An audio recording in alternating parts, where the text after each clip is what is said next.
Bom dia a todos. A gente vai dar sequência com a nossa aula de anatomia agora, no nosso bloco de rinologia.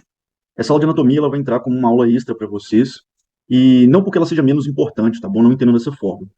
Mas a grande questão é a seguinte: na prova de título em específico, questão de anatomia pura é muito difícil de cair, tá? É uma tendência atual da banca a cobrar cada vez menos esse tipo de conceito totalmente isolado, sabe?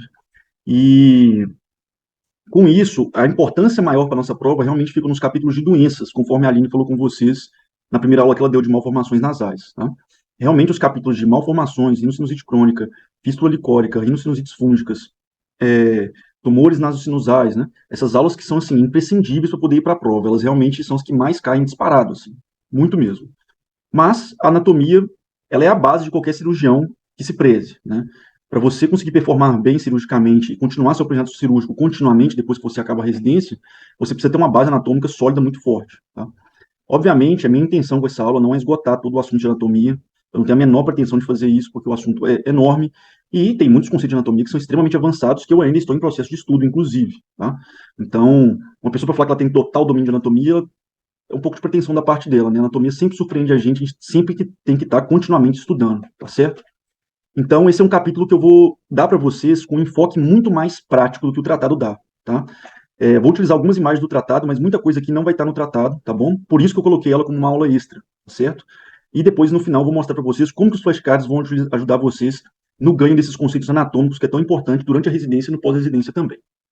Vamos lá. O primeiro vídeo que eu vou mostrar para vocês é um vídeo de embriologia nasal, em que ele mostra basicamente como que se dá o desenvolvimento embriológico da cavidade nasal e dos seios paranasais, tá bom?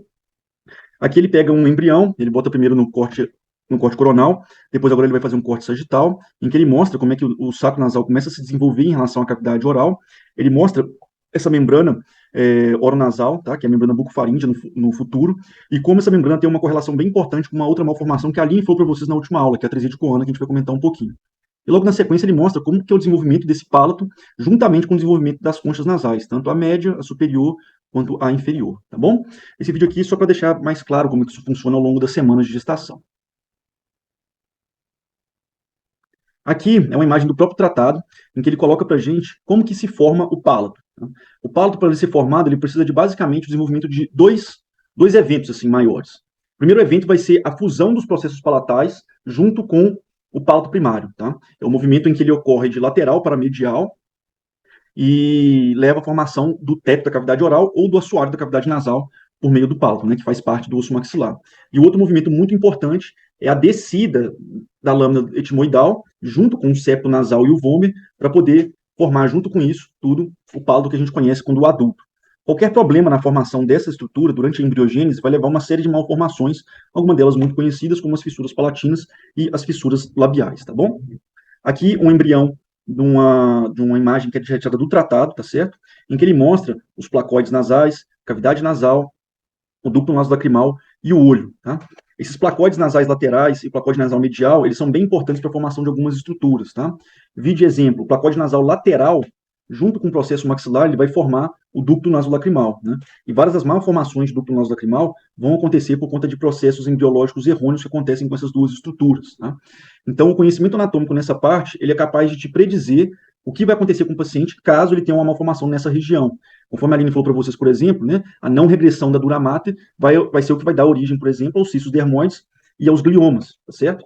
Então, esse tipo de conhecimento é bem relevante. Apesar da maioria de vocês não gostarem tanto, ele vale a pena saber, tá? Realmente vale a pena saber, porque isso vai aumentar muito o seu raciocínio clínico e seu espectro de diagnósticos diferenciais. Aqui mostrando para vocês num artigo retirado numa revista de cirurgia plástica, tá bom? Mostrando como que funcionam as principais malformações lábio-palatinas, tá certo? E essas malformações, elas acontecem podendo ser tanto labiais, quanto palatinas, e quanto as lábio-palatinas. Lembrando que as palatinas, elas podem ser classificadas em três tipos, tá?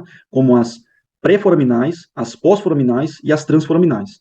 E isso tudo é em relação ao forame cego, tá bom? Não, o forame incisivo, desculpa. O forame incisivo que fica bem aqui naquela junção onde era o palato primário com os processos palatais. Então, a falha da fusão ali do palato primário com os processos palatais geralmente vai gerar as fissuras palatinas. Agora, do processo maxilar com o placoide nasal medial, tá? Diferente do lateral, que é do ducto nasolacrimal, o placoide nasal medial vai dar, junto com o processo maxilar, a malformação da fissura labial, tá certo? Então, lembrem disso.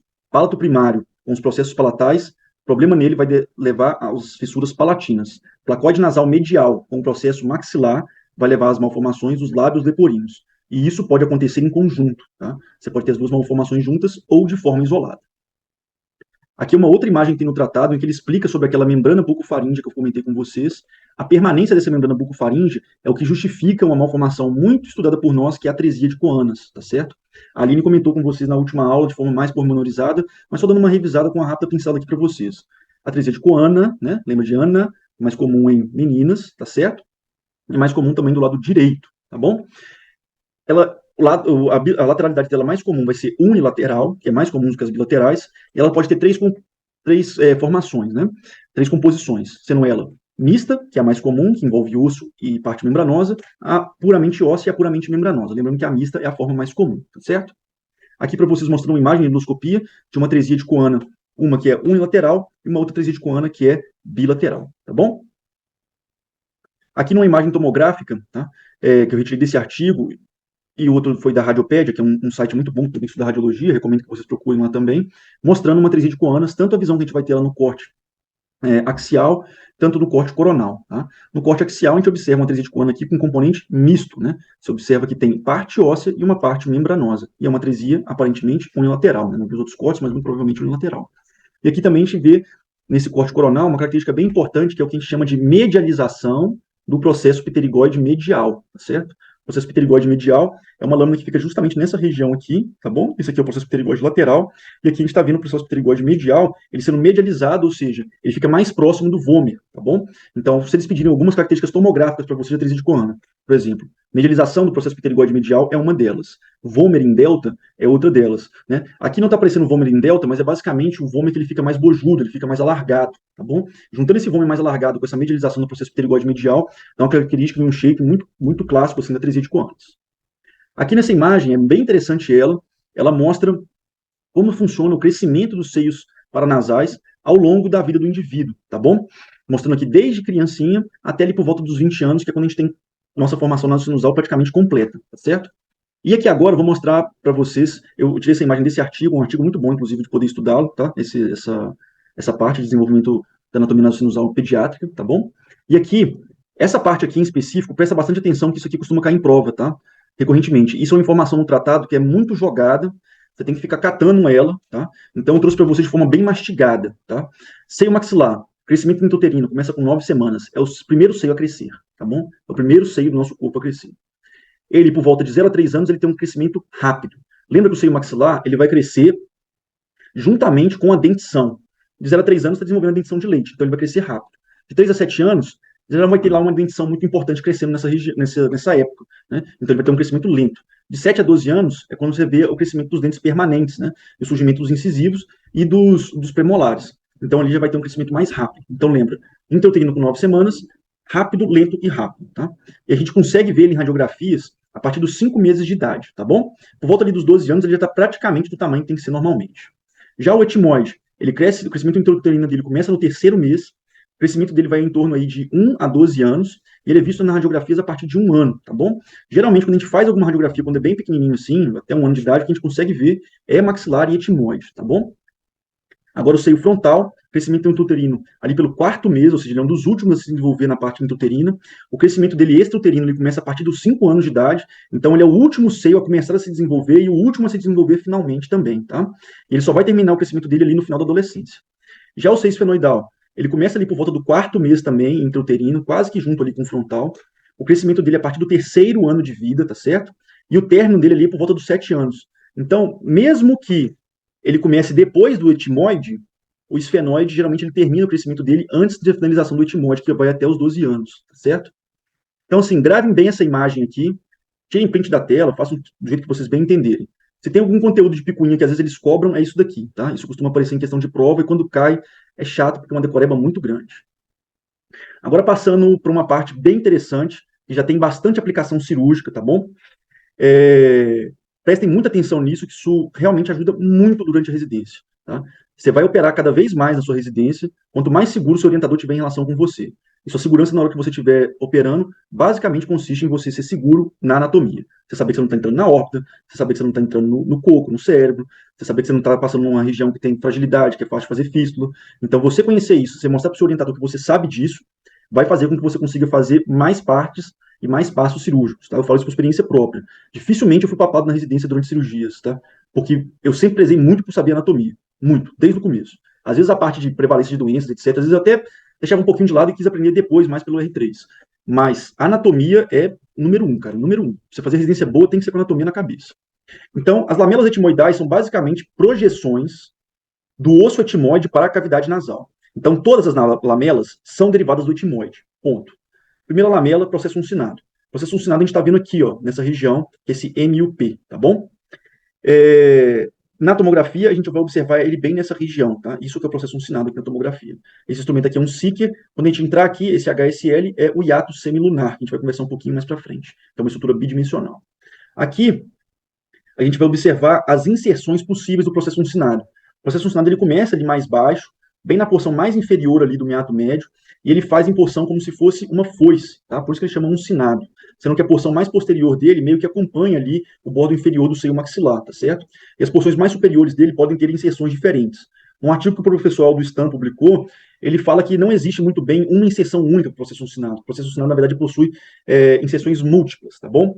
Mas, de forma geral, gravem essa informação. Ele pode se inserir na concha média, ele pode se inserir na lâmina papirácea, ele pode se inserir na base do crânio. Na letra A, base do crânio, na letra B, concha média, na letra C, na lâmina papirácea. A inserção mais comum dele é na lâmina papirácea. E quando ele se insere na lâmina papirácea, ele forma uma estrutura que chama recesso terminal, tá bom? E por que esse recesso terminal é importante? Quando ele se insere no recesso terminal, né, assim, na lâmina papirácea forma um recesso terminal, a drenagem do seio frontal é uma drenagem via meato médio, tá certo? Quando ele se insere tanto na base do crânio quanto na concha média, a drenagem vai ser via infundíbulo etimoidal. Em termos práticos, o que isso vai acarretar para a gente? Se ele drenar pelo infundíbulo, ele vai drenar junto com o seio maxilar, isso junto com as outras células etimoidais. Ou seja, quando um paciente tem esse tipo de anatomia, ele vai acabar, você vai ver aqueles pacientes que têm comprometimento frontal, etimoide e maxila juntos, tá? E geralmente, quando ele não tem esse problema, ou vai ser isolado do frontal, ou vai ser só etimoide e maxila, tá? E não vai pegar nada de frontal, tá bom? Então, essa drenagem é bem importante para fazer essa correlação com achados radiológicos e cirúrgicos do paciente também. Agora, indo para a segunda lamela, que é a bula etimoidal, ela é a maior célula etimoidal, tá certo? Então, grave essa informação, ela sempre vai ser a maior célula etimoidal. Diferente de uma outra estrutura que a gente vai falar depois, que é o Aguernase. O Aguernase, ele é a célula etimoidal mais prevalente, né, que sofre menos variações anatômicas, ela está presente, assim, basicamente, mais de 95% de todos os narizes dissecados, assim, né, estudos mostram essa característica, e o Aguernase é a célula etimoidal mais anterior, tá certo? Mas ela não é a maior. A maior, classicamente, é a bula etimoidal, tá? Mostrado aqui nessa tomografia, nesse corte axial. Desculpa, nesse corte coronal. O que a bula etimoidal, como que a gente consegue determinar o que é a bula etimoidal na tomografia, tá bom? Principalmente quando a gente está no corte coronal. O marcador mais importante entre o etimoide anterior e o etimoide posterior é a porção diagonal da concha média, que é a terceira lamela que a gente está vendo aqui. Nessa tomografia, a gente está vendo que aqui tem a porção vertical da concha média. Se você está vendo a porção vertical da concha média, está vendo uma célula etimoidal grande, você pode jurar de pé junto que é a bula etimoidal. Diferente de quando você já tiver passado da porção diagonal, que eu vou mostrar mais para frente. Que aí você já vai falar em etimoide posterior, tá bom? Então, a terceira lamela, vocês veem que aqui já vai tomando uma posição mais horizontalizada para a diagonal, e isso vai ser a terceira lamela ou lamela diagonal, tá bom? Lembrando que a terceira lamela não é a concha média inteira, é só a porção diagonal da concha média, tá bom? Não é a concha média inteira. Tanto a porção vertical da concha média quanto a porção horizontal da concha média não compõe a terceira lamela. A terceira lamela é única e exclusivamente a porção diagonal, tá bom?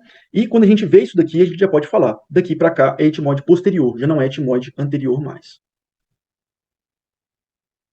Aqui esse vídeo, ele foi tirado do canal do professor Stamberg, quando ele era patrocinado pela Stores, tá? Mostrando aqui o processo uncinado e a bula etimoidal, tá bom? Aqui ele fazendo a retirada da bula etimoidal, depois que ele já retirou o uncinado. Isso que mostrou ali atrás, no final, é a porção diagonal da concha média, tá certo? Bem essa estrutura que estava mostrando ali na frente. Aquilo ali já é a porção horizontal, diagonal da concha média, que é a terceira lamela. Agora, tanto a quarta quanto a quinta lamela, a quarta vai ser a concha superior e a quinta vai ser a concha suprema, tá bom? Concha suprema, que a gente não vê com tanta frequência, ela geralmente involui ao longo desse percurso, tá bom? E a concha nasal superior, onde ali mais medial a ela, a gente vai ver o recesso esfenoetimoidal, tá certo? Ponto bem importante agora de embriologia, que faz uma correlação, assim, muito importante para vocês, tá? Presta atenção nisso, que isso é um conceito que não é tão fácil de entender, dificilmente você vai achar tão mastigadinho assim. Você viu que as lamelas nasais são basicamente derivadas da crista etimoide turbinal, tá? Essa é a origem biológica delas. Ou seja, elas são derivadas do etimoide, tá bom? E vocês viram que em momento nenhum eu falei da concha inferior aqui, tá? Ela não é uma lamela etimoidal. Por quê? Porque a concha nasal inferior é derivada da crista maxiloturbinal, tá bom? É uma origem embriológica diferente. E o que isso tem de aplicação para a gente? Por que é importante saber disso? Vou te mostrar o tanto que é importante saber disso, principalmente para a parte cirúrgica, tá? Vocês vão ver nesse próximo vídeo que eu vou mostrar aqui uma polipose nasosinusal, que foi um vídeo que eu tirei do YouTube, tá bom? Estão vendo que aqui tem muito pólipo, tá? Uma polipose grau 2 ali para grau 3. Mas vocês vão observar que a concha inferior não está afetada, né? É uma concha inferior que está bem próxima do normal, concordam?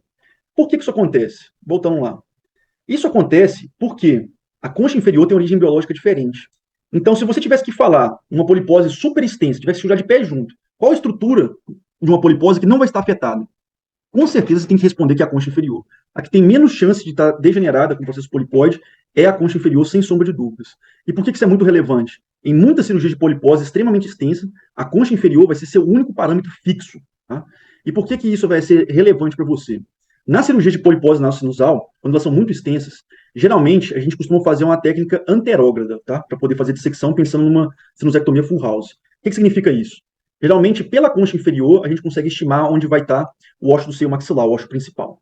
Achando o ósseo principal do seio maxilar, a gente vai fazer a antrostomia maxilar completinha, tá? E retirar algum pouco ali do etmóide anterior e deixar o maxilar bem esqueletizado, tá bom? Por que é importante isso? A borda superior do seio maxilar, a parte póstero superior do seio maxilar, ela dá exatamente na altura, se você levar assim, aonde é o ósseo do seio esfenoidal. Com esse parâmetro, mesmo que estiver cheio de pólipo ali, você consegue ali bater onde é o seio esfenoidal. Achando o seio esfenoidal transnasal, que é a forma mais segura de você achar o seio esfenoidal, você vai fazer a abertura desse seio esfenoidal e logo depois você consegue fazer uma etimoidectomia segura até chegar no etimoide posterior e comunicar a esfenoidectomia transnasal com a transetimoidal, tá bom? E depois que você está ali, bem na base do crânio, próximo onde está o etmóide posterior, onde você está vendo o limite entre seio esfenoide e etmóide posterior, ali você vem devagarzinho, vai tirando todas as células, tá? Onde você consegue observar uma diferença bem nítida. Geralmente o que é célula etmoidal tem um tom um pouco azulado, o que é base de crânio é mais amarelo, certo? É um osso mais robusto, mais amarelo. E ali você vai esqueletizando bem devagar, tá bom? Tendo muito cuidado, e depois você acha o seio frontal, tá? Essa técnica mais anterógrada, pelo menos aqui na escola, o professor Makuto fala muito dela pra gente, e é o que a gente faz geralmente nos pacientes com poliposes muito extensas, tá certo?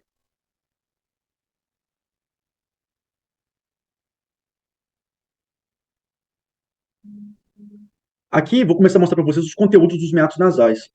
Esse é o meato inferior, um vídeo do professor Stamberger, inclusive, mostrando aquela estrutura que vai aparecer aqui agora para vocês. Qual estrutura que provavelmente é essa, tá? Isso daqui é o ducto nasolacrimal, tá bom?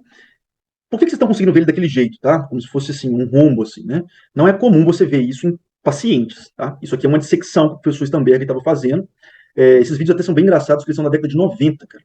Isso foi quando ele estava, assim, nos primórdios da cirurgia endoscópica, e ele já tinha material com todo da Stores, assim, né? Ele era patrocinado pela Stores para poder dar esses cursos, porque ele tinha que disseminar, né, a cirurgia endoscópica, inclusive, tanto o professor Aldo, como alguns chefes meus aqui, como o professor Rodrigo de Paulo, eles foram até o Stamberg para poder aprender, né, como que faz esse tipo de procedimento, tá certo? Tanto ele quanto o Messer Klinger, que era o professor dele, que desenvolveram bem essa técnica. E ali ele estava utilizando já um endoscópio angulado, para vocês verem qual a importância de ter um treinamento adequado com endoscópios angulados. Geralmente, nos pacientes vivos, vai ter uma membrana ali, né, que é a membrana de Hasner, tá certo? Então, você não vê esse rombo do duplo nasolacrimal num paciente vivo. Mas no cadáver, como essa membrana já evaporou, né, já saiu dali, vocês conseguiram ver perfeitamente ali o duplo nasolacrimal. Então, geralmente, quando você vai procurar ele, você vem de posterior para anterior, olhando para cima, você vai acabar achando ele, tá bom? Aqui agora mostrando uma outra correlação bem interessante, que é da concha inferior com ducto nasolacrimal, que eu tinha mostrado para vocês. E aqui esse vídeo de um site que eu já tinha postado nos stories para vocês, que ele tem um atlas de anatomia radiológica interativo, que é muito bom para aprender anatomia. Inclusive, boa parte dos flashcards de anatomia radiológica eu tiro desse site, tá bom? Então aqui vai rodar a imagem para vocês e vocês vão ver a correlação no corte coronal aqui agora do ducto nasolacrimal com o meato inferior, tá bom? Como vocês conseguiram ver ali agora. E agora eu vou mostrar para vocês uma dissecção, também do professor Stamberg. Todos esses vídeos que eu te mostrei que eu falo que são do professor, é da mesma dissecção, inclusive. É um vídeo que tem vários deles no YouTube, tá bom? Em canais de várias outras pessoas, em que mostram ele fazendo essa dissecção. Geralmente são 3 vídeos de 1 hora cada um. Recomendo fortemente que vocês vejam, tá? Ampliou muito minha noção de anatomia cirúrgica. Então aqui ele está fazendo a uncifectomia, ali com a faquinha de uncifé. Logo depois que ele fizer a uncifectomia, ele vai começar com a timoidectomia anterior, com a retirada da bula etimoidal. Vocês vão ver ali a bula aparecendo. Agora ele vai fazer a retirada da bula etimoidal. E logo atrás da bula etimoidal, o que a gente vai encontrar? A gente vai encontrar a lamela lateral, ou a porção diagonal da concha média, tá certo? Encontrando essa lamela lateral, a gente vai começar a tirar ela. E o que tem atrás da lamela lateral? Etimoide posterior, tá bom? E bem ali em cima, vocês estão vendo algo que parece uma estrutura vascular, que ele chegou bem perto com a pinça ali. Aquilo ali, muito provavelmente, tá? É o feixe vasculonervoso etimoidal posterior, tá bom? Ali é a topografia da artéria etimoidal posterior. Muito cuidado ali, tá? Tem gente que vai fazendo com a coleta de etimoide de forma desavisada. Vocês viram que ele passa ali como se fosse um varal. Se você pega a coleta de etimoide, passa aqui atrás e puxa, dá um sangramentozinho chato de controlar, tá bom? Nada impossível, viu? Já aconteceu comigo, nada impossível. Mas pode dar um sangramentozinho chato. Então, muito cuidado quando vocês estiverem curetando ali o etimoide posterior, tá certo? Para evitar que esse tipo de coisa aconteça. E aqui mostrando para vocês processo uncinado, com a bula etimoidal, mostrando que você fala que é isso por conta da porção vertical da concha média, depois mostrando a porção horizontal da concha média, e aqui eu já posso falar com vocês com certeza que é etimoide posterior, tá? Não preciso ter dúvida, porque se eu já quase não estou vendo já a porção diagonal da concha média, é porque já é etimoide posterior, certo? Aqui no corte sagital, mostrando para vocês essa correlação entre bula etimoidal e porção e a lamela basal. Tá? Esse conceito aqui também, vendo no corte sagital, é bem importante para vocês entenderem o porquê que é tão fácil fazer uma fístula em alguns casos. Todo o etimoide, tá? Todo o etimoide, sem exceção, tá bom? Tem algum grau de comunicação com a base do crânio. Comunicação que eu digo, ele tem algum grau de fixação com a base do crânio, tá certo? Então, assim, sempre que você for mexer nas lamelas etimoidais de forma geral, tem que ser com delicadeza, não pode ser com solavanco, principalmente naquelas áreas que a gente já conhece, que são áreas de fragilidade da base do crânio, sobretudo ali na região da fóvea etimoidal, tá bom? Que faz parte do osso frontal. Então, muito cuidado quando for secar essa região aqui, porque todo etimoide, tá? Todo etimoide mesmo, em maior ou menor grau, vai ter algum grau de fixação ali na base do crânio. Então, muita atenção nesses conceitos, tá? E aqui ele mostrando também o etimoide posterior. Agora, o professor Stamberg vai fazer um conceito que é bem interessante, tá? Aqui você já está conseguindo ver que ele está naquela parte onde eu te mostrei o etimoide posterior para vocês. Aqui em cima, provavelmente, é a artéria etimoidal posterior, tá? Então, aqui a gente está diante de um quadrado, tá? Imagine isso como um quadrado. Esse quadrado, a gente tem que ter um nome para ele, tá? Isso chama a caixa de Bolger, tá? E o que o Bolger falou para a gente em relação a fazer uma esfenoidectomia transetimoidal de forma segura, tá bom? A caixa de Bolger você vai dividir num quadrado, em que você vai dividir ela em 4 quadrantes. Quadrantes superiores, medial e lateral, quadrantes inferiores, medial e lateral, tá bom? Qual é o quadrante mais seguro para a gente encontrar o esfenoide pelo corredor etimoidal, transetimoidal? Sem sombra de dúvidas, é o quadrante inferomedial. Se você for pelo quadrante inferomedial, a chance de você fazer alguma merda é mínima. Agora, se você for no superolateral, se você for no inferolateral, ou eventualmente até no superomedial, mas ali também não tem tanta coisa assim relevante para a gente ir na artéria etimoidal posterior, a chance de fazer alguma coisa danosa ao paciente é muito grande. Então tem que ir medial e inferior, tá? O conceito de caixa de Bolger é muito importante quando você vai fazer isso na endectomia transetimoidal. Tô dando um vídeo aqui para vocês. Então ele mostra os quadrantes, tá vendo? Você vai ver que ele vai entrar com a pinça bem no centro e depois ele vai indo para inferomedial. Aqui ele utilizando uma pinça cogumelo de esfenóide, que é uma... Nossa, é maravilhoso fazer esfenoidectomia com ela. E aqui ele entrando, mostrando para vocês o ósseo do esfenóide vendo ali por cima. E aqui o recesso carótico óptico com a carótida com o nervo óptico ali em cima. Então, assim, muito boa essa visão, cara. Gravem essa visão para vocês, voltem o vídeo, voltem a aula. Essa visão é muito legal, onde a gente mostrou o assoalho do seio esfenoidal, e vocês viram que o esfenóide, na hora que você entra nele, você vê para baixo, tá? Isso é muito importante, você vai ver para baixo. E para baixo você vai achar, talvez, o recesso, você viu ali, provavelmente você não vai achar porque em peças, em pessoas vivas, né, em cadáveres, não é muito fácil você ver esse tipo de coisa que você viu ali, tá bom? Mas ali você já viu que para lateral tem um recesso carótico óptico. Por isso você nunca vai para lateral quando você vai fazer a esfenoidectomia transetimoidal. Não vá para lá. A chance de fazer coisa errada é enorme, tá bom? Então é inferior e medial. E aqui mostrando para vocês, nesse corte sagital, aquele conceito que eu te falei. Quando a gente entra pelo esfenóide, você vai ver que a cavidade nasal ela tem uma característica dela ser mais descendente. Então, do frontal até o esfenóide, existe uma queda, né, em sentido crânio-caudal, tá bom? Então, sempre que você estiver no etimoide, é importante que, assim que você achou que você entrou no esfenoide, você tem que olhar para baixo, né? O professor Luciano Gregório, se ele estiver vendo aqui, com certeza vai ficar orgulhoso de mim, porque é uma coisa que ele falou comigo em cirurgia e que eu nunca mais esqueci. Porque um belo dia, eu achei que eu estava no esfenoide e eu estava numa célula de onode. Ele falou comigo desse jeito. Presta bem atenção. O esfenoide é um precipício. Se você chega no esfenoide, você tem que ver para baixo. Você tem que ver para baixo. Se você não estiver olhando para baixo quando você entra dentro do esfenoide, é porque você não está no esfenoide ainda, você ainda está no etimoide posterior, tá bom? Então gravem muito essa informação e captem com essa imagem. Entrou no esfenoide, é para ver um precipício, tá bom? E aqui mostrando para vocês esse sentido que eu mostrei, né? Com a ótica de zero, logo que a gente entra no esfenoide, a gente vai caindo. Aqui é um vídeo que eu tirei do YouTube também, tá bom? Mostrando para vocês um jeito que eu não considero tão seguro assim de fazer uma sinusectomia, tá bom? Principalmente por aquela característica que eu falei para vocês do esfenoide. Prestem bem atenção nessa cirurgia para vocês verem como é fácil você fazer alguma cagada quando você está no esfenoide, tá bom? Aqui no começo do vídeo, ele está fazendo a curetagem ali da bula e do etimoide anterior. Aqui ele está ampliando a antrostomia maxilar dele, ampliando a oncifectomia, o que sobrou ali da bula, tá? Ele abrindo o seu maxilar aqui com shaver. O vídeo está um pouquinho acelerado, tá bom? Para poder ficar mais didático. Aqui agora, ele, em tese, está entrando naquele corredor etimoidal e indo para o esfenoide que a gente tinha comentado, né? Aí você está vendo que ele está limpando, está jogando a colheita toda para lateral, que é um perigo fazer isso, né? Aí vocês vão observar que ele vai entrar aí dentro e a gente não vê caindo. A gente não vê aquele precipício que eu falei com vocês, tá? Prestem bem atenção que agora vai ficar mais nítido. Ele entrou, não caiu, ó. Em momento nenhum caiu, igual a gente viu no ano de secção do professor Stamberg, né? Esperto, né? Provavelmente ele já sabia do que estava acontecendo. Aí ele foi atrás do ósseo natural do seu esfenoidal transnasal. Olha o que ele acha. O esfenoide estava lá embaixo. Tá? Isso daqui era um monode. Onde ele está passando com aquele aspirador ali, muito provavelmente é o nervo óptico, muito perto dele. Tá? Então, assim, pouco temerário o que ele fez. Tá? Por isso que eu sempre falo, comunica, faz transnasal para depois comunicar transetimoidal. É o jeito mais seguro, o jeito for dummies, assim, de fazer uma esfenoidectomia. Sempre faça transnasal para depois fazer uma transetimoidal e comunicar as duas. Por esse motivo que eu te falei. Gravem bem isso aí, cara. Isso foi um game changing, assim, para mim. O esfenoide é um precipício. Chegou nele, tem que olhar para baixo. Se não tá vindo para baixo, você tá dentro do etimoide. Se você continuar, vai dar ruim. Vai dar muito ruim, tá? Vai deixar o paciente cego, vai sangrar carótida, isso não é legal.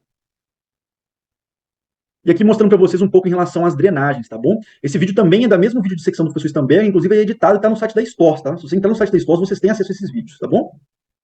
Aqui ele mostrando como é que é a drenagem do recesso esfenoetimoidal, tá bom? Ele olhando para cima, ali tá a inserção da concha superior e ali o recesso, né? E você vendo ele utilizando um endoscópio angulado, tanto que ele mexe ali, né? Então, assim, não sei se na prática de vocês têm costume de usar endoscópio angulado, tá bom? Na escola, o professor Makoto, é mandatório fazer os endoscópios angulados, principalmente para maxilar e frontal, tá? Se não é da prática de vocês, comecem a utilizar, viu? É um arsenal cirúrgico bem relevante. Aqui também mostrando aquele recesso que a gente tinha falado com vocês, um recesso esfenoetimoidal, ali a concha superior. E nesse vídeo aqui agora, do mesmo canal do professor Stamberg, né, ele vai mostrar como que é a drenagem dos seios mais anteriores, né, tanto o etimoide quanto o maxilar. Aqui está vendo uma bula, lá em cima você vai ver as células etimoidais, né, junto com essa sustentando aqui, e o recesso do seio frontal. Vocês viram que eu gosto muito de tentar voltar sempre às fontes mais originais, assim, sabe? Principalmente pegando dessas dissecções de quem criou a técnica, né, a Functional Endoscopic Sinus Surgery, né, que é a FES, ela foi desenvolvida pelo Stamberg, né? Então é importante você revisitar essas fontes originais para você entender como é que eram os conceitos disso lá atrás. E você vê que pouquíssima coisa mudou do que ele já tinha pressuposto lá na década de 90. Tá?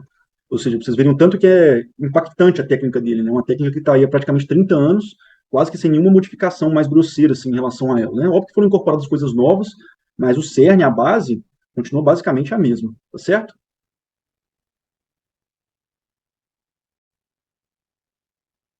E aqui mostrando para vocês uma cirurgia que eu fiz, tá? Que a gente fazendo basicamente antrostomia maxilar, tá? Vamos fazer um estudo comparativo, tá bom? Antes de ir para o vídeo, vou mostrar para vocês essa imagem. Está em verde aqui é o processo uncinado. Vocês já estão vendo ali na imagem que a ponta do meu seeker está luxando o processo uncinado. Na hora que você luxa, você pega e traz esse espaço para frente, tá? Que é o hiato semilunar, que é uma estrutura bidimensional, tá certo? Quando você entra para dentro dele, para mais para lateral, você vai ter acesso ao infundíbulo etimoidal, que é uma estrutura tridimensional, tá bom? E logo depois disso você vai ter acesso ao seio maxilar. Vou colocar o vídeo aqui para rodar para vocês poderem ver. Então aqui luxei, utilizando a faquinha de ossifectomia, tirando ali o processo uncinado, você vê que quando você tira ele inteiro, ele já aparece com o seio maxilar. E aqui já abrindo o seio maxilar para vocês e tirando a parede mais posterior dele e fazendo uma antrostomia bem ampla. Tá? Qual outra correlação bem importante que a gente pode tirar dessa imagem? A gente já viu que os limites estão aqui, o processo uncinado e a bula etimoidal, sendo que o 1 é o hiato semilunar e o 2 aqui é onde é o infundíbulo etimoidal, tá bom? Essa parte daqui é o duplo nasolacrimal, ou seja, você não pode fazer ampliações muito anteriores da antrostomia sob risco de poder lesionar esse duplo nasolacrimal. Isso é bem relevante, tá? Para quem ainda não entendeu muito bem como é que funciona esse corte, seria basicamente como se a gente estivesse vendo um corte axial. Aqui está o septo nasal e aqui a parede lateral, tá? Sendo aqui a concha média. Isso agora vai ficar um pouquinho mais fácil para quem entender. E aqui está justamente a porção diagonal da concha média, que é onde ela se insere aqui na parede lateral do nariz, tá certo? Aqui mostrando de forma mais clara, assim, né? Eu botei pegar uma foto de um seeker, aonde esse seeker entra, tá? É bem nessa região aqui que você poder alargar esse espaço. Agora mostrando para vocês aquela região que a gente ressecou, só que agora de forma mais tomográfica. E dando muita ênfase para os limites dessa região, tá? O complexo ósseo-meatal é uma região anatômica que tem seus 4 principais limites, tá certo? E o conhecimento dele é fundamental para você fazer uma boa antrostomia maxilar, uma boa etimoidectomia anterior, sem incorrer em riscos de lesionar estruturas ópticas, estruturas nobres, que nesse caso aqui, a principal delas é a órbita, tá bom? Então vamos lá para os limites dele. Limite lateral dele vai ser a lâmina papirácea, limite medial a concha média, limite anterior, conforme vocês viram aqui, o processo uncinado, e o limite posterior a bula etimoidal. Acho que quando vocês leem só isso, quando você pega isso no tratado, fica pouco claro, mas quando você traz uma imagem, isso aqui fica nítido na cabeça, né? Às vezes é um conceito difícil, né? Quando se pergunta assim para vocês, quais são os limites do complexo ósseo-meatal? O que significa o complexo ósseo-meatal, né? Qual é a relevância dele para a cirurgia? Tá aqui, a relevância dele é essa, tá? Claro. E agora vamos para a parte mais complexa, tá bom? Aqui a gente vai falar sobre o recesso frontoetimoidal, tá? O recesso do seio frontal. O recesso do seio frontal, ele é a última página, assim, de um otorrino que vai querer operar nariz, tá? Ele tem dificuldades tremendas, tá certo? Eu mesmo fiz, devo ter feito mais ou menos uns 7 a 8 frontais durante a residência. Fiz um caso fora meu, que eu fiz frontal, fiz um draft 2A, tá? Mas com um colega rinologista do meu lado, tá bom? Não dá para fazer isso, pelo menos não com a expertise que eu tenho agora, eu não tenho topo fazer isso completamente sozinho, tá? Um draft 1, tá, eu faço. Agora, um 2A ou 2B, eu ainda prefiro que tenha um colega comigo. Por quê? 3 pontos. Primeiro, angulação, tá? O seio frontal, ele é muito angulado para cima, isso prejudica com que você consiga fazer a ressecção dele ou a ostomia dele de forma correta. Por isso, muito importante sempre trabalhar com óticas anguladas durante a residência, para você ter cancha e manejo para poder abordar com a ótica angulada. Segundo ponto, tá? Grande variação anatômica das células etimoidais anteriores, tá? Isso faz com que a abordagem do seio frontal seja muito difícil por conta dessas variações anatômicas, eu vou comentar com vocês um pouco para frente. Terceiro, proximidades com regiões frágeis da base do crânio, sobretudo a fóvea etimoidal. Tá? Então, esses 3 componentes é um prato cheio para um cirurgião pouco experiente fazer cagada. Então, frontal não é brincadeira de criança, frontal é para gente grande. Tá? Eu mesmo, assim, não fico mexendo no frontal, e se mexo, é com um colega do lado, porque eu já fui preparado, porque eu sei que eu vou mexer no frontal, então eu chamo um colega rinologista para poder me ajudar nesse aspecto, tá? Não é demérito nenhum chamar, tá bom? Inclusive, essa é uma das grandes formas de você aprender coisas novas no seu pós-residência, tá? É achar os casos, captar os casos, porque o mais difícil é captar caso, tá? Não achem que o mais difícil é sair operando qualquer coisa grande. O mais difícil é você achar esses casos. Eu lembro de uma frase bem legal, assim, que um R+, meu, né, que foi meu chefe na durante a residência, que ele virou preceptor nosso, que é o Jonatas, né, Jonatas, se estiver escutando aí, salve para você, cara, você me ensinou muito. Ele falava exatamente para mim, de nada adianta você ser um bom arqueiro se não te dão flechas para você atirar, tá? E as flechas poder tirar são os casos que vão aparecer para você. Se os casos não aparecem, meu amigo, você não vai ser um bom arqueiro, não adianta, tá? Então, assim, se você tem um lugar, tá num lugar que você consegue captar esses casos, chama seu colega para poder fazer junto com você. Ele vai adorar, tá? Via de regra, as pessoas gostam de demonstrar o que elas sabem. Então, faça isso, é uma forma bem interessante de você se manter atualizado e manter aprendendo no pós-residência. Achar o caso, marque, chama o colega, tá bom? Então, voltando dessa pausa. Os limites do recesso frontoetimoidal. A guernásia, o limite anterior, bula etimoidal, o limite posterior, papirácea, o limite lateral, concha média, o limite medial, tá? E aqui mostrando para vocês uma cirurgia que eu fiz durante a residência, que foi uma mucocele frontoetimoidal, em que a gente fez um acesso draft 3, vocês vão ver aqui, que bonito. Inicialmente aqui a gente ressecando ali as células etimoidais mais anteriores, o aguernase. Aqui a gente já achou a secreção da mucocele, que já estava guiando a gente para o ósseo natural do seio frontal. Tá? Aqui a gente retirando o remanescente das células etimoidais que estavam atrapalhando a drenagem. Aqui utilizando um QR angulado para poder ampliar, principalmente ali na região da aguernase do frontal bic. Aqui a gente começa a drilar, tá certo? E onde a gente começa a drilar, vocês vão ver que a gente vai começar a fazer o acesso que dá a cara do acesso do draft 3, tá bom? Ele está bem... Opa, deixa eu ver se eu consigo colocar aqui de novo para vocês. Essa imagem aqui, tá? Essa imagem aqui, exatamente ela, caiu na prova aberta da prova de título desse ano. Caiu exatamente essa foto, tá? Em que, na questão, dava um vídeo de cirurgia e você tinha que falar qual acesso que foi utilizado ali. Você tinha que falar que era um draft 3, tá? Ali a gente vê o septo interfrontal, a gente vê o frontal do lado direito, o frontal do lado esquerdo, Aonde era para estar o septo nasal, você fez a janela septal, tá? Então você comunicou, fez aquela ferradura, tá certo? Isso aqui é a visão de um draft 3, não esqueçam disso. A prova de título, atualmente, ela está mudando bastante. Quando eu vi a prova de título do R1, quando eu estava no meu R1, era uma prova muito mais tranquila, de tirar uma nota bem alta, até, bem mais tranquila, assim. Tanto que nossos grupos de R3, quando eu tinha acabado de entrar na residência, né, os R3 que já tinham acabado de se formar, né, inclusive o Jonas foi um desses que eu falei com vocês, que foi, assim, muito bem na prova, ele tinha tirado assim, uns 90% da prova, pelo menos. Não que a prova era fácil, mas porque ele é muito inteligente também. Muitos deles tiraram notas altíssimas, assim, beirando os 90%, tá? Porque era uma prova que era mais tranquila de fazer, cara. Tinha muita decoreba, mas era mais fácil. A prova de agora, eles têm cobrado cada vez coisas mais voltadas para a prática, tá? Ter caído, você ter que saber visualmente que é um draft 3, mostra essa dinâmica. Então, nossas aulas vão ser recheadas de vídeo de cirurgia e de imagem, tá? Por quê? Tanto eu, quanto a Aline, quanto o Bruno, que vocês vão conhecer depois, quanto a Milena, todos nós formamos na Escola Paulista, então a gente teve muita vivência prática, né? Tudo que a gente está falando aqui que tem no tratado, basicamente a gente viu durante a residência desses 3 anos. Se não foi eu que fiz, foi um deles que fez. Se não foi um deles que fez, foi algum outro residente nosso que fez, né? Então, assim, pelo menos ter tido contato com todas as coisas que tem no tratado, pelo menos uma única vez, a gente teve, né? Então, como ela está trazendo essa roupagem prática, é muito importante frisar isso com vocês, tá bom? Isso daqui caiu na prova desse ano, tá? Eu respondi isso aqui, assim, porque eu já tinha visto pelo menos uns 3 ou 4 draft 3, tá? Então, fiquem atentos com isso. Aqui mostrando para vocês algumas variações anatômicas importantes, tá? Aqui a célula de Haller. O que é a célula de Haller? A célula de Haller é uma célula etimoidal que se insinua para dentro do seu maxilar, tá bom? Relevância da célula de Haller, duas. Primeira delas, tá vendo esse nervinho que passa aqui? Esse nervinho que passa aqui é o nervo infraorbitário, tá? Muitas das vezes, a célula de Haller pode se pneumatizar tanto que ela engloba o nervo infraorbitário. E durante uma trostomia maxilar, você tira na célula de Haller, você pode lesionar esse nervo e dar uma dor neuropática infernal no paciente, principalmente na região do rosto, tá bom? Outra coisa é, muitas vezes elas são difíceis de serem retiradas e elas podem significar uma falha de sinusectomia. O paciente continuar com sintomas de sinusite crônica porque você não conseguiu abordar adequadamente a célula de Haller. É difícil, tá? Principalmente para quem faz antrostomia usando só ótica de zero. Por isso que o professor Makoto bate muito na tecla.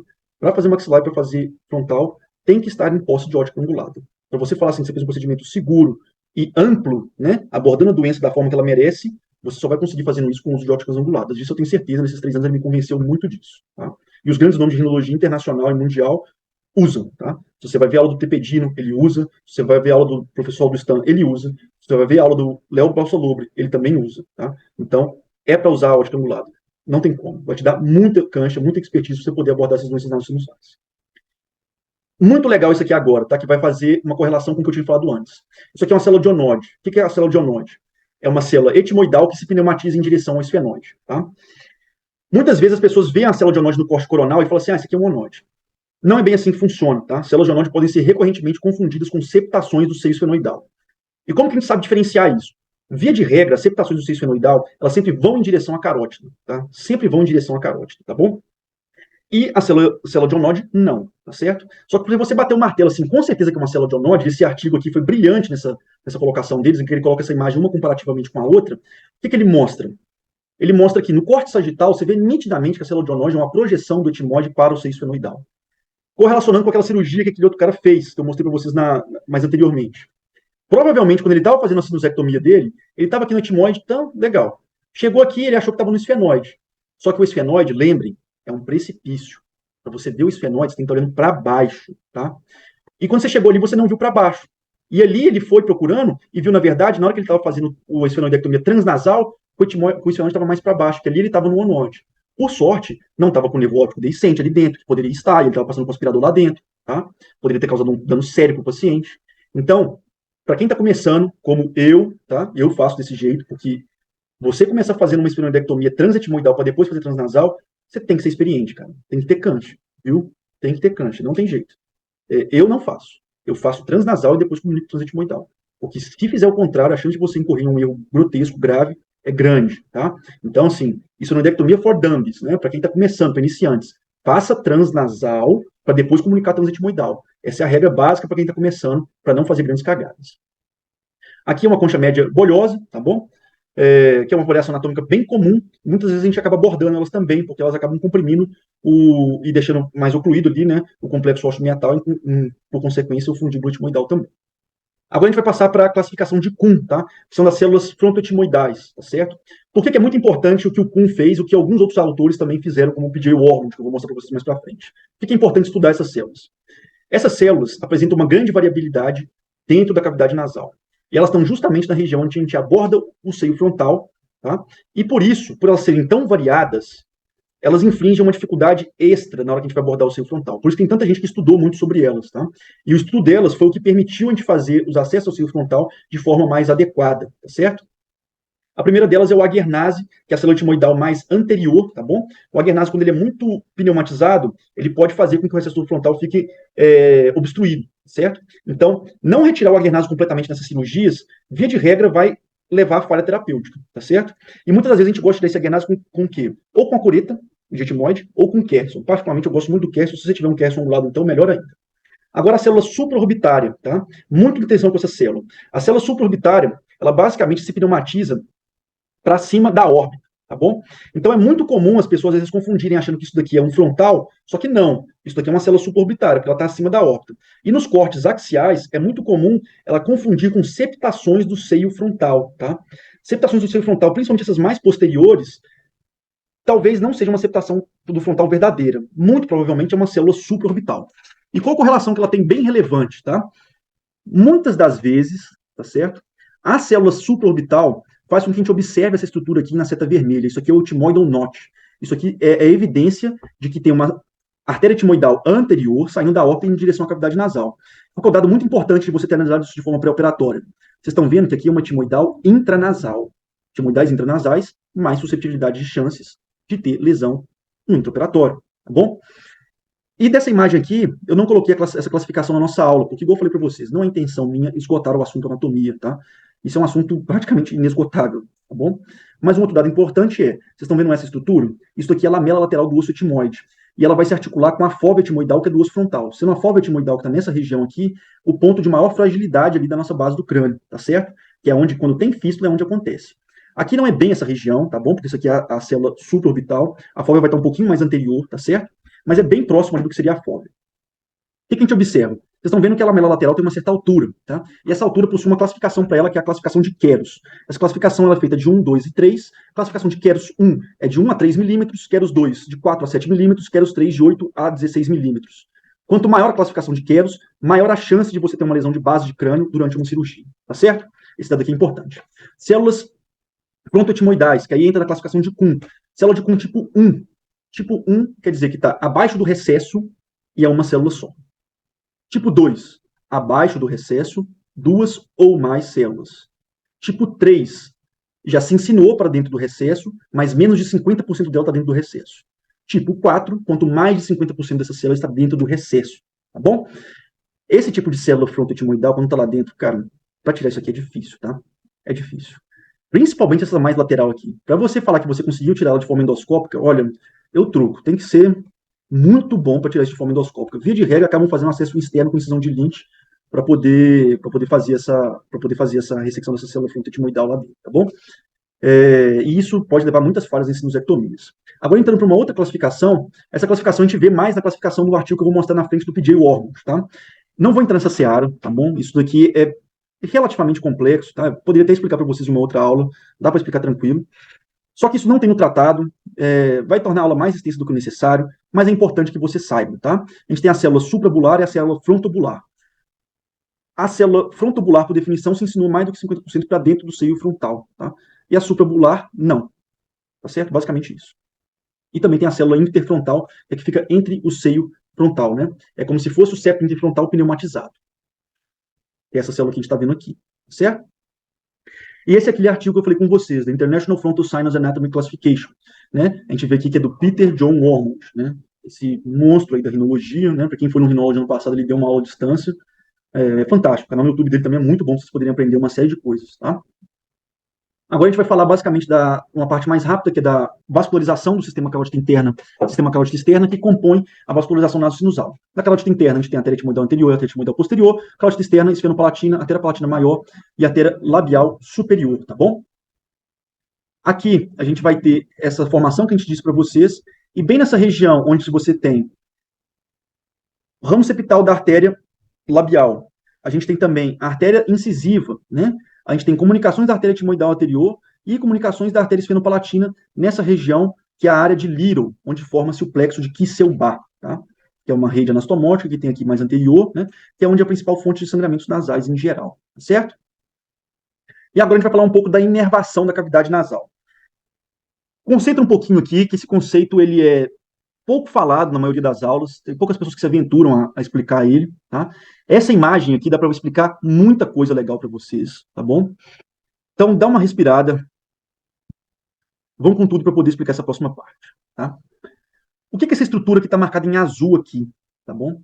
Isso aqui é o gânglio esfenopalatino, tá certo? O gânglio esfenopalatino ele recebe uma série de fibras para poder compor ele. Uma das fibras que ele vai receber são fibras desse nervo que está passando aqui por um canal, tá? Que canal que é esse? Isso aqui é o nervo vidiano, tá bom? Nervo vidiano. Eu vou mostrar para vocês mais para frente. Voltando um pouquinho mais para trás, vocês vão ver que esse nervo vidiano, passando pelo canal vidiano, ele é formado por dois ramos, né? Existe um ramo que está vindo daqui, ó. Acompanha comigo. Chegando por esse nervo. Que nervo que é esse? Isso daqui é o canal acústico interno, tá bom? O canal auditivo interno. Esse ramo dele aqui é um ramo do nervo facial, tá bom? Esse ramo chama nervo petroso superficial maior, tá? Então, o nervo vidiano é formado pelo nervo petroso superficial maior. E o outro ramo que tem nele aqui é do plexo carotídeo, tá vendo? Isso aqui é carótida. Ou seja, o nervo vidiano é o nervo composto por fibras parasimpáticas, colinérgicas, vindas do nervo facial via nervo petroso superficial maior. E também é formado por fibras simpáticas do plexo carotídeo. E essas duas estruturas vão formar o nervo vidiano. Então ele dá tanto inervação simpática quanto parasimpática da cavidade nasal. Sendo a inervação simpática, principalmente adrenérgica, e a inervação simpática faz o que com o nariz? Murcha o nariz e diminui a secreção. E a inervação parasimpática, que é colinérgica, faz o que com o nariz? Incha o nariz e solta mais secreção, tá certo? Por isso que, por exemplo, quando você vai ligar a artéria esfenopalatina, na hora que você está ali no forame esfenopalatino, queima ele, que você vai queimar os nervos que estão emitidos pelo gânglio esfenopalatino. O que o paciente costuma referir depois, que pode acontecer, tá? Nariz seco, tá bom? É uma causa de nariz seco porque você queimou essas fibras, tá certo? E lembrando que o tônus parasimpático no nariz, ele é mais intenso do que o tônus simpático, tá bom? Então, aqui dá para vocês entenderem perfeitamente como é feita essa formação do nervo vidiano e do gânglio esfenopalatino, e essa correlação é muito importante. Aqui dá para destrinchar uma série de coisas que não é tão interessante, né? Por exemplo, isso aqui é o gânglio de Gracie, tá? O gânglio de Gracie é o gânglio trigeminal em que a gente vai observar as três ramificações do trigêmeo, ramo oftálmo, ramo maxilar e o ramo mandibular do trigêmeo. Aqui a gente está observando o gânglio submandibular, tá certo? E também recebe algumas aferências tanto do plexo carotídeo, que a gente está vendo aqui, quanto do nervo trigêmeo e também do nervo facial, tá bom? Que é responsável também pela secreção da glândula submandibular, tá? Aqui a gente vê o gânglio ciliado também, que tem uma contribuição importante aqui do nervo trigêmeo. Então, uma imagem, assim, fantástica para poder estudar isso. Gravem esse conceito do nervo vidiano que eu falei para vocês, tá? Isso é difícil de achar, viu? É difícil achar alguém que consegue explicar dessa forma, tá? Eu mesmo demorei tempo durante a residência para poder entender o que significa esse nervo vidiano, onde ele se encontra e como que é a formação dele, tá? E por que ele consegue fazer tanto inervação simpática como parasimpática da cavidade nasal, tá? E aqui é onde sai aquele nervo petroso superficial maior que eu tinha comentado com vocês. Ele sai bem dessa região aqui, certo? Aqui a gente está vendo o canal acústico interno, aquela imagem que a gente tinha mostrado para vocês, ó. Canal acústico interno aqui, tá? Aonde ele faz esse primeiro joelho aqui do nervo facial, ou seja, o primeiro joelho do facial, ele emite o ramo. Emitiu o ramo, né? E esse ramo é o nervo petroso superficial maior. Bom, aqui bem legal agora. Na hora que a gente pega aquele corte coronal ali na altura do esfenoide, tem três estruturas que é muito clássica de prova deles perguntarem. Estrutura 3, estrutura 1 e estrutura 2, tá? Estrutura 3, nervo óptico. Estrutura 1, ramo maxilar do quinto par craniano, do trigêmeo. E o 2 é o nervo vidiano. Lembrando que essa região aqui é da carótida, tá bom? E o que a gente está vendo aqui é o famoso recesso carótico óptico. E aqui os processos clinoides, tá certo? Isso daqui dá para se aprofundar muito mais nisso, tá? Mas não acho que é uma aula que cabe para a gente nesse momento, tá bom? Talvez no futuro eu até pense em dar algumas aulas com anatomia um pouquinho mais avançada, de base de crânio, né? Às vezes, eventualmente, até a Aline e o Bruno possam fazer isso para vocês, já que eles têm informação em rinologia, tá bom? Mas eu também, particularmente, eu gosto muito dessa parte e já estudei bastante essa parte de anatomia de base de crânio também. E aqui para vocês entenderem como é que são esses ramos, tá? Então a gente vem aqui do gânglio esfenopalatino, ele emite ramos para cá, e a inervação da cavidade nasal é basicamente por esses dois ramos importantes, né? Vai ser tanto do bulbo olfatório, com a inervação especial vindo do bulbo olfatório, quanto do gânglio esfenopalatino, que vai ter inervação simpática e parasimpática. Bom, vamos agora para os nossos flashcards, tá? Os flashcards de anatomia, particularmente falando, são os meus xodós, assim. foram os que eu gastei mais tempo para poder fazer e foram os que eu fiz durante o R1 e o R2, tá? Então, assim, só de anatomia nasocinusal são 172. Se pegar anatomia de ouvido, são 200. Anatomia de laringe, mais uns cento e poucos. Então, assim, são muitos, cara. E se eu tenho domínio de anatomia, eu devo a eles. Estou te falando sinceramente mesmo. Eles são muito bons para você decorar anatomia e entender anatomia de uma vez por outra. Tanto a anatomia cirúrgica, quanto a anatomia radiológica, quanto a anatomia em peça, tá bom? Então, vou mostrar para vocês como é que funciona. Essa aqui é uma imagem do tratado, tá certo? Em que eu coloco. Nome das estruturas, estrutura 7. Estrutura 7 está passando aqui. Pra vocês entenderem mais ou menos como que funciona esse corte, tá? Aqui é como se eu tivesse pegado uma cabeça de cadáver, imagina a minha cabeça como se fosse a cabeça do cadáver. Eu peguei e fiz um corte assim, e fiz um corte assim, tá? O que vocês estão vendo nessa parte aqui é o septo nasal. E aqui eu estou vendo de cima onde vai ser o etimoide, tá? Então aqui o 5 é o seio frontal, o 4 e o 3 etimoide anterior, 2 etimoide posterior, o 1 seio esfenóide. Então o 6 e o 7 são estruturas vasculares, sendo que o 7 vai ser a artéria etimoidal anterior, né? E lembrando que a artéria etimoidal anterior ela não anda sozinha, né? Ela anda junto com o nervo etimoidal anterior. Então vai ser o feixe vascular nervoso, né? Ou artéria e o nervo etimoidais anteriores, tá bom? Então passando o card, artéria e nervo etimoidal anterior. Aonde que os flashcards vão aprimorar o seu conhecimento? Esse card é um card difícil, tá? Eu sei ele porque eu já repeti ele pelo menos umas 30 vezes, tá bom? Por isso que eu decorei. Não é porque eu sou melhor do que os outros, é porque eu treino, né? Vocês veem eu postando foto eu correndo de manhã cedo, é porque eu gosto muito de treinar, sabe? O flashcard me trouxe isso de uma maneira muito clara. Ele me permite treinar, treinar e treinar e treinar, entendeu? Assim, não é fórmula mágica, não é macete, não tem nada disso. É fazer, fazer, fazer até dar certo. Basicamente isso. Então, quando eu coloco aqui que ele é fácil, ele só vai repetir para mim em 4 dias. Se eu coloquei que ele é normal, vai repetir em um dia. Se eu coloquei que é difícil, vai repetir em 15 minutos. E se eu coloquei que eu errei completamente, vai repetir em 1 minuto. Tá? Então, toda carta que a gente fizer, a gente vai graduar um nível de dificuldade dela. E com o nível de dificuldade dela, ela vai repetir mais ou menos para você. Isso vai fazer com que a sua revisão seja realmente uma revisão efetiva, cara. Flashcard, que não é por meio de algoritmo de repetição espaçada, não está apresentando a melhor forma de um flashcard, tá? Flashcard tem que ser com algoritmo de repetição, não tem jeito. Quem faz flashcard físico, por exemplo, é bom, né? Mas não vai ser aquela coisa em termos de eficiência de estudo, tá? O algoritmo é muito importante mesmo. Então, na hora que você colocar aqui, ele vai repetir para você conforme isso e já vai te orientar quanto que vai ser a sua próxima revisão, tá certo? Então, por isso que é tão eficiente, por isso que o método é incrível, tá? Vamos passar para o próximo. Número 2, tá? Essa imagem também é do tratado, tá certo? E tem todas essas legendas do tratado. Eu basicamente peguei a legenda, né, tirei ela e coloquei cada número como se fosse uma parte da legenda que tem nessa imagem do tratado. Tem forma melhor que decorar do que essa, né? De forma gamificada ainda, né? Como se fosse um joguinho. Você pode fazer isso com seus colegas, um do lado do outro ali, entendeu? Então vamos para lá, ó. 3, artéria etimoidal posterior. 4, artéria etimoidal anterior. 1, seio esfenóide. 5, concha suprema. 7, concha superior. 13, aguernase. 9, concha média. 11, concha inferior, né? O 18 e o 19 aqui são algumas artérias, né? Aqui a artéria nasal lateral posterior, tá bom? Que é um ramo da esfenopalatina, tá certo? E aqui ela dando os ramos dela, tanto o ramo para a concha média, que é o 19, quanto o ramo para a concha inferior. 17, o palato. O que é o 2? Etimóide posterior, tá bom? O 2 é o etimóide posterior. Como é que eu sei disso tudo? Não é mágica. Eu repeti muito. Cara. Repeti muito, muito, muito, muito. Eu tenho as estatísticas desses cards. Tem card que às vezes é muito difícil, que eu tive que repetir ele 8, 9, 10 vezes até entrar na minha cabeça. E se entrou na minha, entra na de vocês tranquilamente, tá? É sobre repetição, não é sobre fórmula mágica. Então, é etimoidal posterior. Próximo, 11. Lembra daquilo que eu mostrei para vocês? O 10 é um sinado.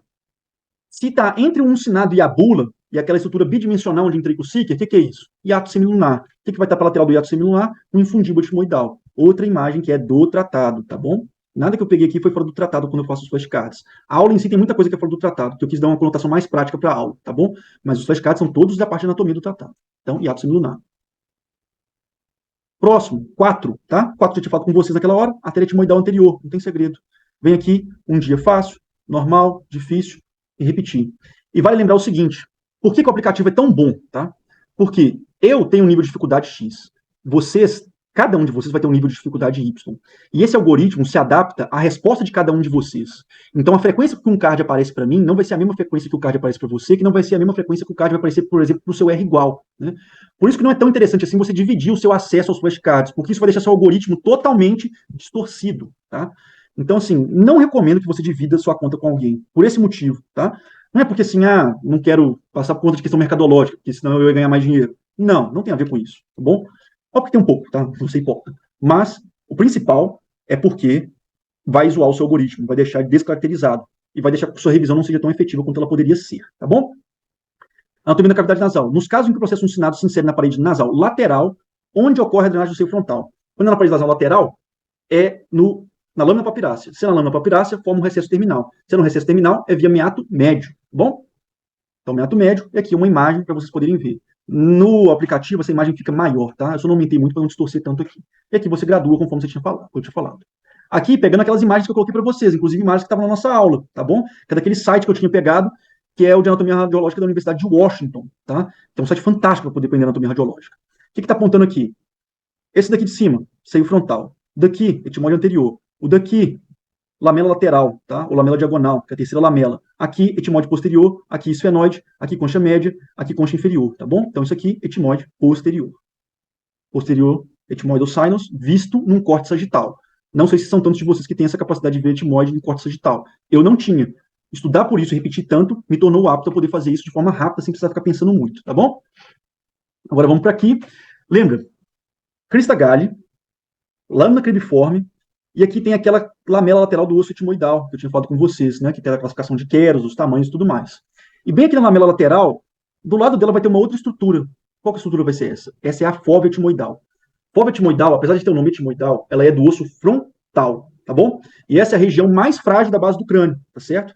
É onde se tem que fazer fístula na hora que vai fazer seio frontal, geralmente é aí, tá certo? Então isso aí é a fóvea etimoidal, fóvea etimoidalis, né? Você vai graduar de acordo com o seu nível de dificuldade, que é diferente do meu, que é diferente do seu colega do seu R igual, que é diferente do seu R menos, que é diferente do seu R mais, tá bom? Cada um de vocês vai ter um algoritmo pormenorizado, muito individualizado para a demanda de vocês, tá? Por isso, quando eu falo que a gente está fazendo uma mentoria de verdade. O nível de individualização do nosso tratamento com os mentorandos é muito alto, tá? E aqui aquela imagem que eu tinha mostrado para vocês, né?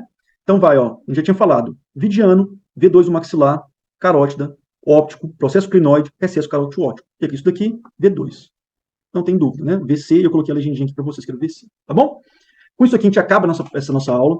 Espero muito que vocês tenham gostado. Anatomia é o tema que eu mais gosto de estudar, assim, disparado. Todas as aulas de anatomia eu vou dar com muito afinco, tá? Porque é um tema que eu gosto muito e quanto mais eu me aprofundo, melhor cirurgião eu fico, tá bom? Essa é uma amostra para vocês de como que funcionam os flashcards, como que eu oriento os alunos a irem para a mentoria. Depois que eu dou uma aula, eles já vão fazer os flashcards no primeiro dia, tá? Isso já destrava aquele algoritmo de repetição para eles repetirem com mais frequência aqueles que têm menos dificuldade, com menos frequência aqueles que têm mais dificuldade, tá certo? Então isso torna a revisão deles cada vez mais eficiente. Vou colocar essa aula no YouTube para vocês, espero muito que vocês gostem, tá? Foi um prazer. Gostei muito do nível de visualizações que teve a nossa primeira aula e espero que essa siga da mesma forma, tá? Forte abraço, beijo a todos e fiquem com Deus.